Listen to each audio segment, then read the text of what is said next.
चलिए हम शुरू करने जा रहे हैं 10वीं क्लास का इतिहास, इकाई 4, भारत में राष्ट्रवाद। राष्ट्रवाद का शाब्दिक अर्थ होता है राष्ट्रीय चेतना का उदय।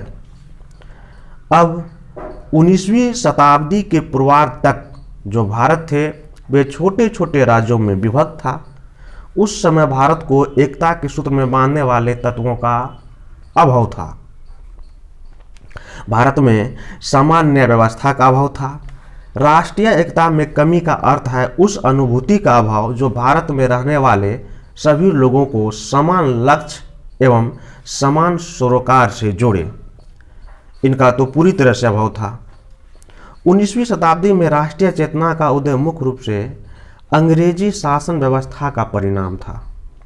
ब्रिटिश शासन ने जो परिवर्तन राजनीतिक, आर्थिक और सामाजिक क्षेत्र में किए थे, उनका परिणाम सिर्फ ये निकला भारतीय जनता के सभी वर्गों का शोषण, जिसे जनता के बीच असंतोष का भावना स्वाभाविक था। दूसरी तरफ अंग्रेज भारत में रेल लाए, डाक और तार छापखाना आदि भिन्न भिन्न चीज़ों की व्यवस्था की।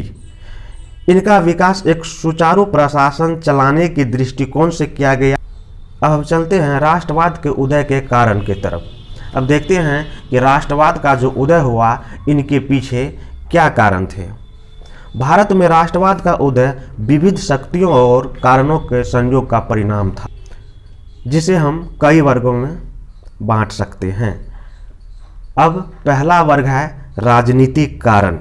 जैसा कि हम जानते हैं, सन 1858 में महारानी विक्टोरिया की उद्घोषणा के साथ ही सभी देश राज्य ब्रिटिश साम्राज्य के अधीन आ गए, क्योंकि 1857 में भारत का प्रथम स्वतंत्रता संग्राम हुआ, जिसमें ईस्ट इंडिया कंपनी के शासन को समाप्त कर दी गई।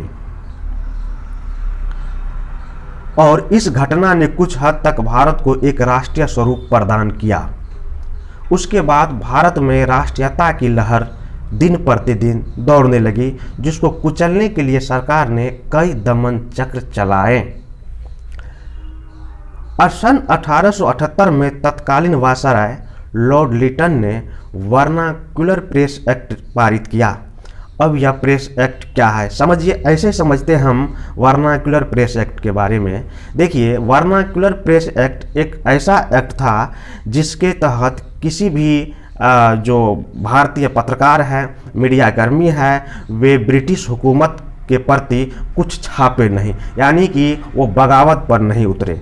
उसके बाद सन 1879 में एक एक्ट लाया गया जिसका नाम था आर्म्स एक्ट।